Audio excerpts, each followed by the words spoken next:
recording this, and if I decide to upload this, then I probably should. So we've just had a vote about which nation we're going to play as, and we're going to be playing as a super aquatic. And it's going to be really, really, really deep sea, so that's definitely Mind Flayer. I feel like we need to play as a fish people. And the most fishy seems to be these guys. So we're going to play as the superfish. We're aquatic. I'm going to get rid of communal. No, we want communal.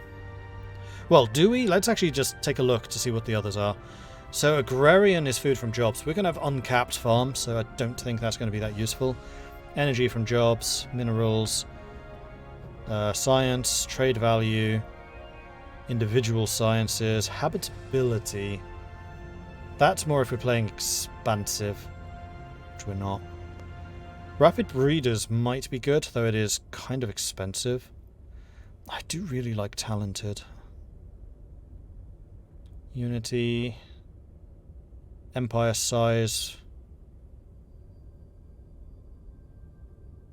maybe docile, though again we have bonuses to that.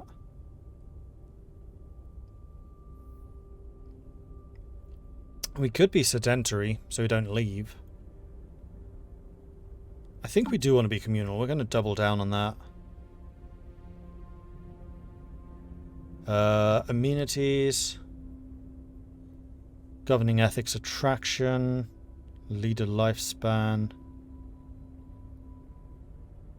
decadent, resilient, conservationist, wasteful, phototrophic, replaces 50% of food upkeep with energy upkeep because you use photosynthesis, radiotropic,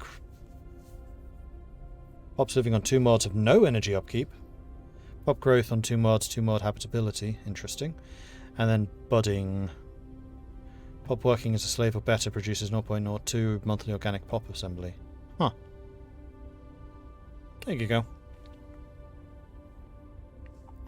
Yeah, I am docile.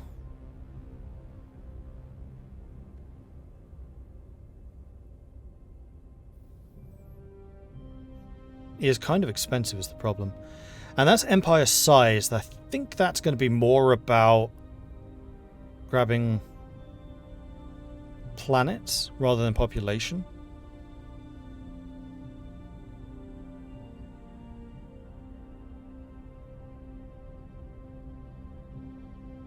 Can you play a seaweed?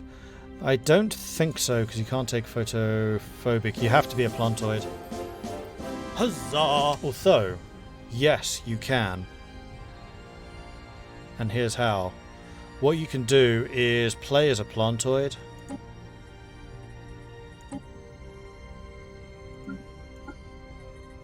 And then take the... Oh, where is it? Angler Civic, which makes you into aquatics.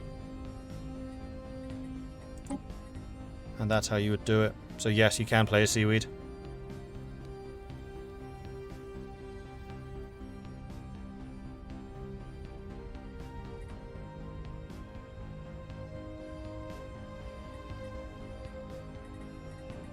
Could you do that with Ocean Paradise? Yeah, you can be Ocean Paradise as long as you're not machine intelligence. So we could play a seaweed. That's actually kind of an interesting one.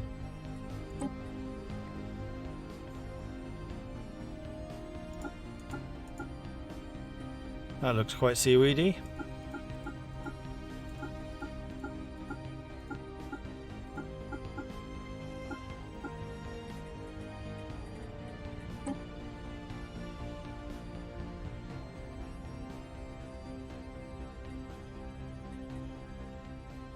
I mean, that would mean that we have to take anglers, but we were planning on taking anglers anyway.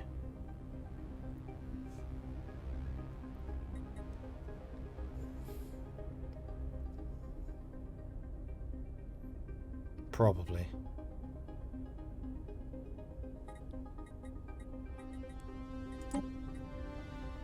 Right, and then we would need to choose phototrophic. If we really wanted to go all in on that. So maybe sedentary, phototrophic.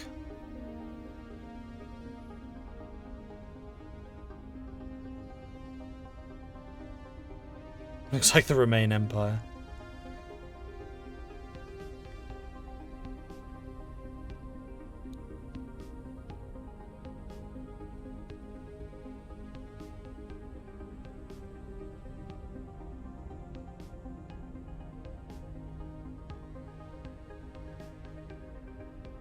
Yes, poet. That's exactly right.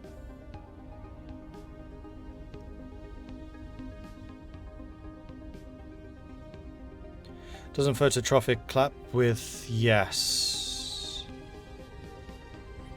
It might.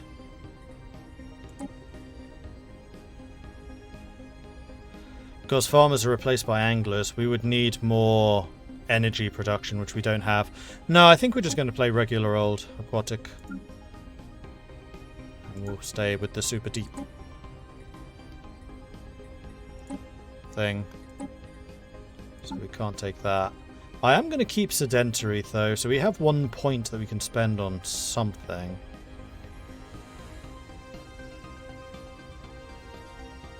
Unity from jobs maybe. Or we take another negative, then we can get a +2.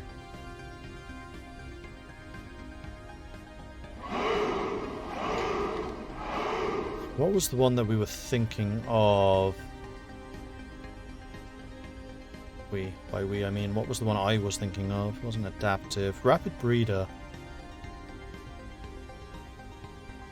Because we're not going to have any immigration.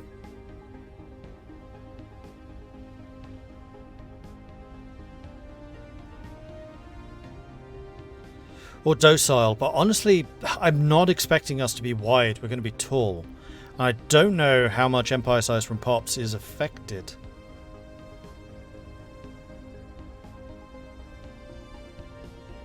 Pop consumer goods upkeep. I find that I am consistently short on consumer goods, so I'd really not have anything that messes with that.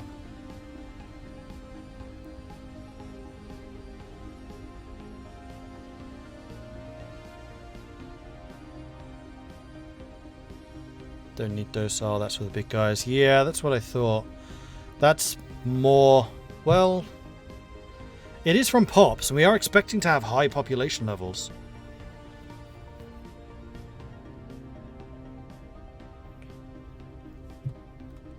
Is there a way... this is just my lack of knowledge about Stellaris showing here. Stellaris Empire size from pops.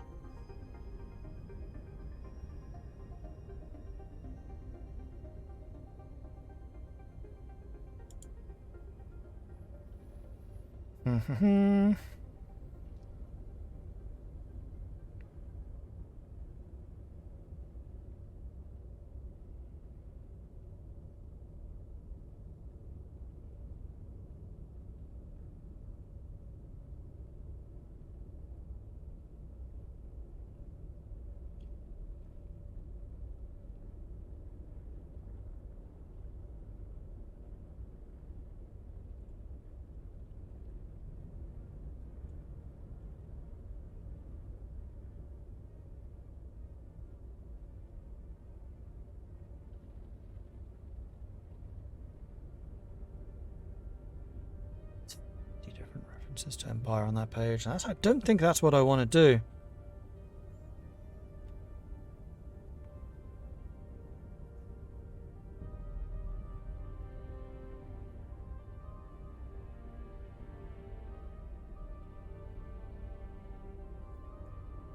One planet doesn't give a high population. Max 100. Need to have lots of planets to have a high population. Well, we're specifically going... yeah, I can get unlimited food districts, and I think I can get more anyway because we're aquatic. Housing usage on oceans and flooded habitats minus 10%. Food, energy, mineral output plus 10%. So our housing usage goes down, and we can build unlimited agrarian.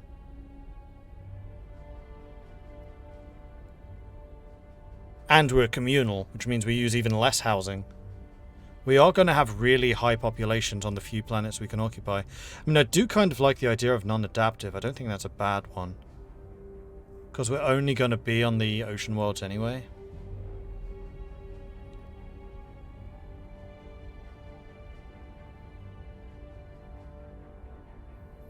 Well, this is only ocean habitability. This is not wet habitability. It just means that anything that's not wet, we struggle on. Which is frozen, temperate, and... No, sorry, ocean, temperate, and jungle.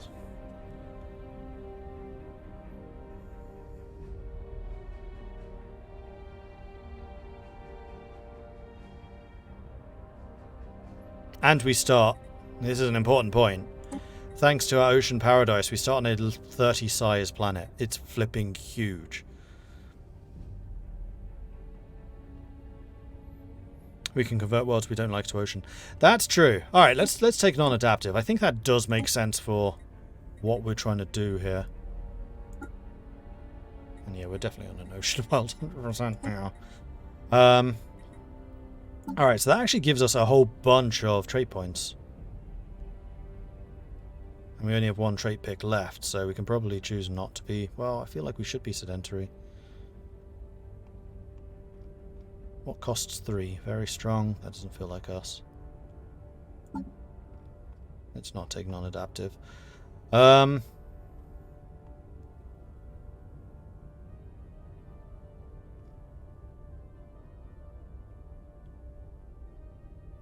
Because I do think we need rapid breeders.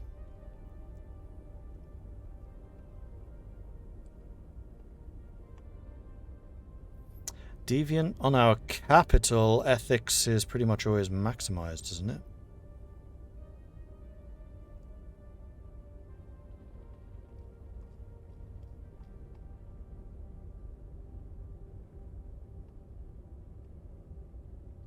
Or we just take something that costs 1 point, like talented.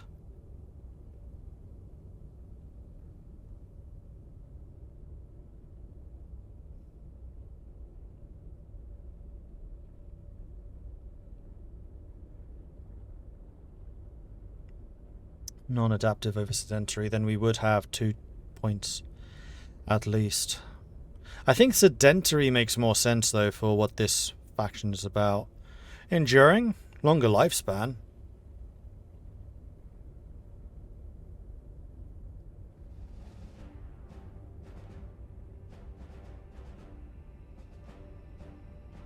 Be like turtles.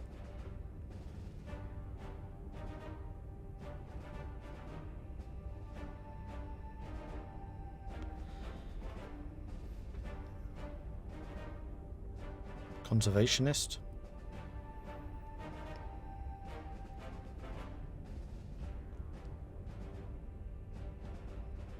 Enduring makes sense. Yeah, I agree. We're like whales. Whales have a long lifespan, right? Conservation is good with high population as well, because we're going to have limited building slots to build factories.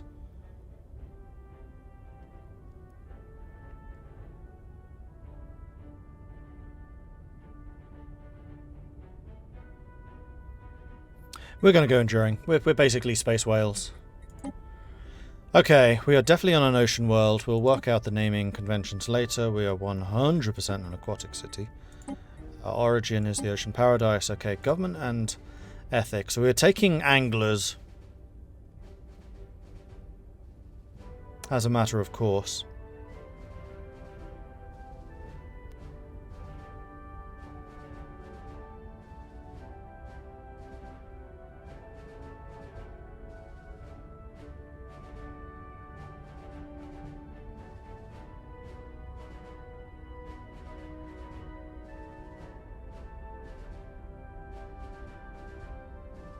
I mean, actually, there's one that would make sense here. If I can find... There we go. Distinguished Admiralty on an ocean planet. I mean, I find that I argue for Distinguished Admiralty on every single game I've ever done. So, moving on. Definitely not Corvée system.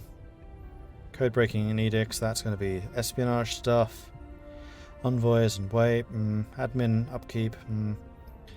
Consumer goods upkeep reduction. Environmentalist. That might be a better use of a civic slot. Building and district cost minus 15. Building slots plus 1. Extra building slots sounds useful. Masterful crafters, memorialists. On a 2 mod. Merchants, mining, decadent lifestyle, police state, reanimator, agrarian, idle, which you can't have with angler, aristocratic, barbaric despoiler, beacon of liberty. Beacon of Liberty does have the monthly unity and empire size from Pops.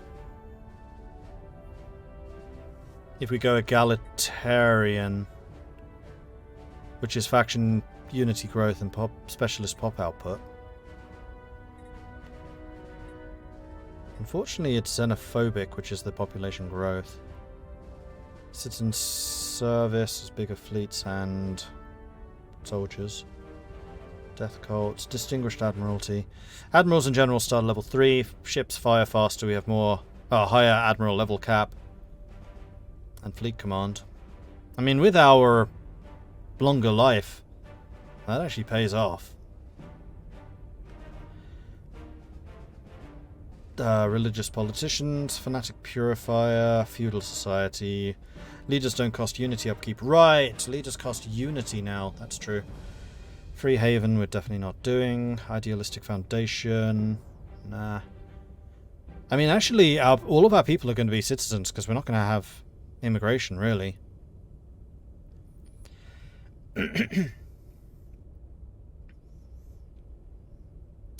Idyllic Bloom. Needs to be fungoid or plantoid.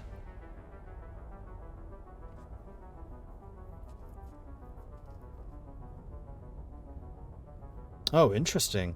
Can build Gaia seeders on worlds ideal to your starting species. Facilities spread across the planet, progressively bringing it closer to becoming a Gaia world through 4 upgrade phases. That's kind of cool. But we're not...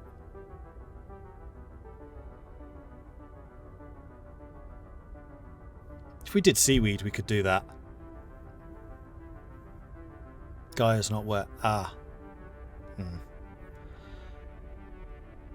Edict Fund. Inward Perfection.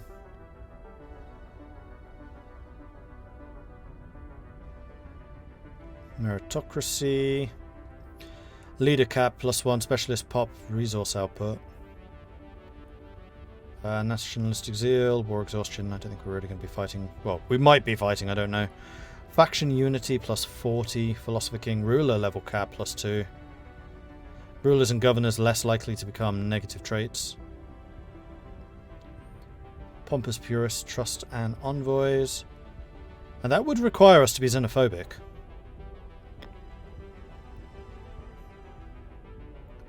Shadow Council election cost reduced. Ruler pop resource output and code breaking. Shared burden. Huzzah! Which gives more stability and popped emotion time is faster. Slaver guilds, which we probably won't use. Technocracy, capital buildings produce politicians that are science directors, which have higher chance of discovering a technology that falls within the field of study, and gives us an additional research alternative. Or warrior culture.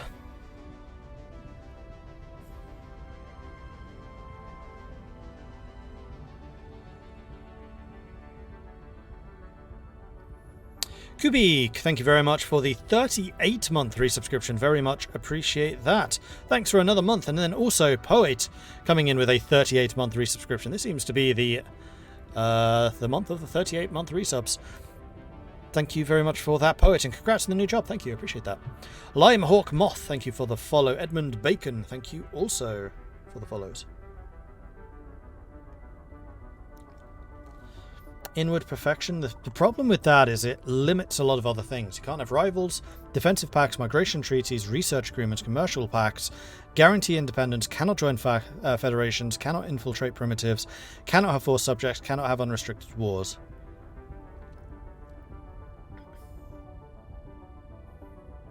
Some degree of pacifist, some degree of xenophobe. I mean, pacifist is empire size from pops, which is good, and xenophobic is pop growth, which is also good, so I think we probably will be xenophobic pacifists.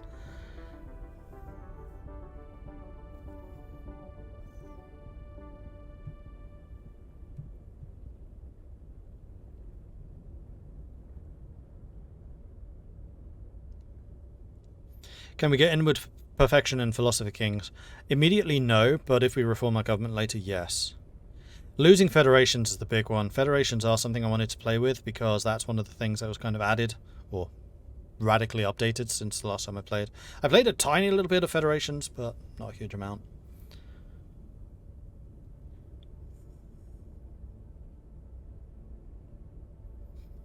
Xenophobic, pacifist, egalitarian. Something like that, yeah.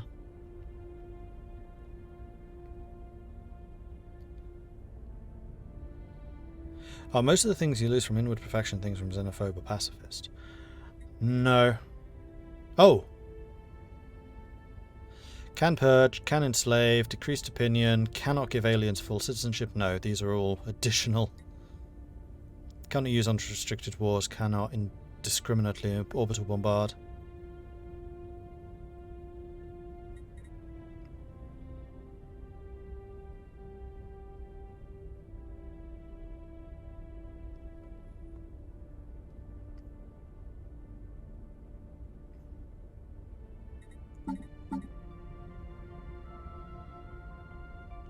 I mean, I've never done inward perfection before, so we could just be focused on being the best whales we can possibly be.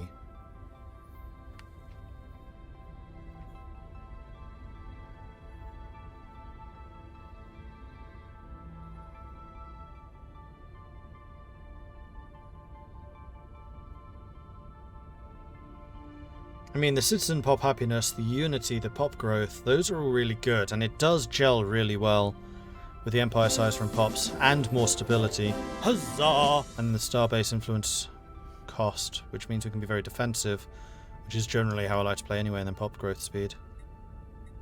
And then if we wanted egalitarian as well, we can get the faction unity and specialist pop resource output.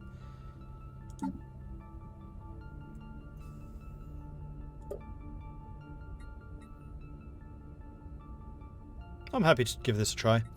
And then we need to make a decision. Do we want to be corporate, oligarchic, or democratic? I think oligarchic.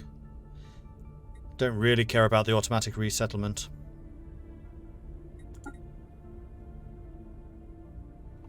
Election every 20 years. That sounds decent to me. Honest work means hard labor. Lo, we all have the makings of greatness in us. We just need to take the helm, chart the course, and enjoy the ride. Aquatic in this means pirate. Gotcha.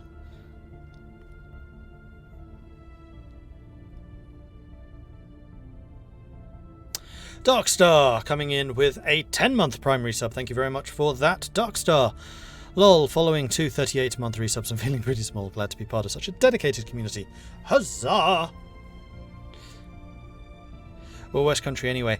Well, the funny thing is, the fact that all of the pirates speak a bit like this actually kind of makes sense, because the biggest port in that era was Plymouth, which is West Country.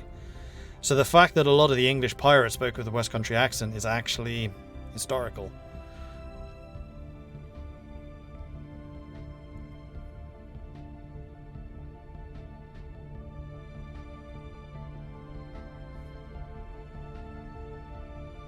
Can you do espionage and market manipulation with inward perfection? Yes. There's nothing... Oh no, you can't do commercial packs, but I think you can still trade with people. And code breaking is reduced by 1, but encryption is increased. So we're not going to be as good at doing espionage, but we can still do it.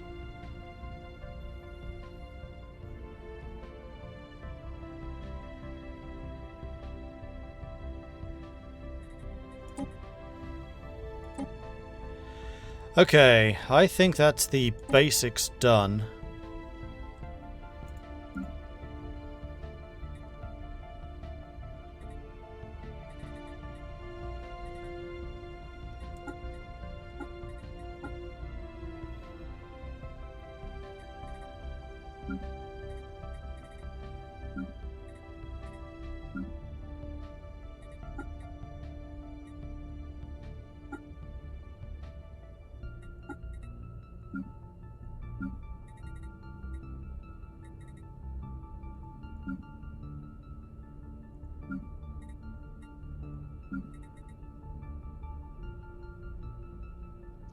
Trying to come up with something that looks a bit more whale-like. Like all of the underwater things at the moment are like squids.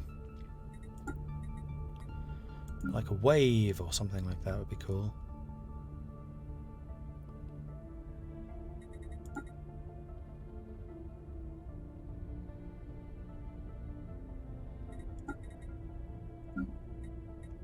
I don't think pointy really does it justice.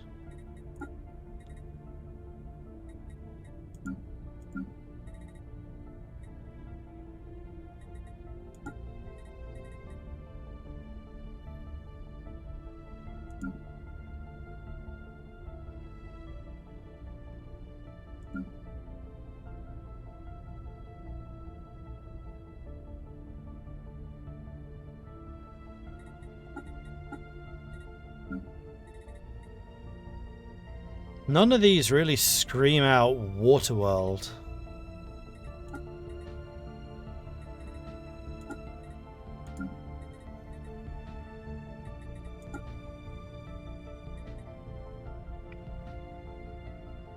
I mean, this one maybe.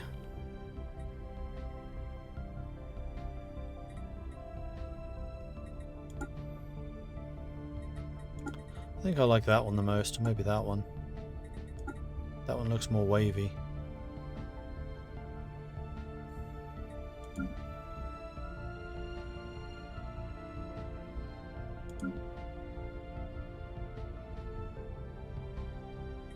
Or that one.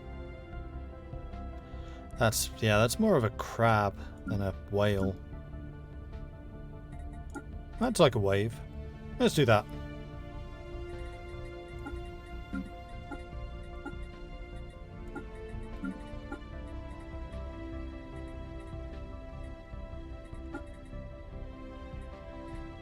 There we go. The literal wave. Now, because we're basically playing as whales,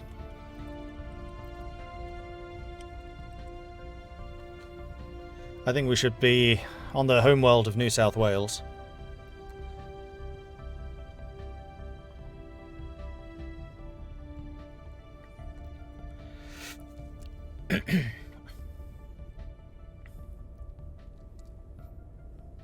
We do need to name the species as well, it's true.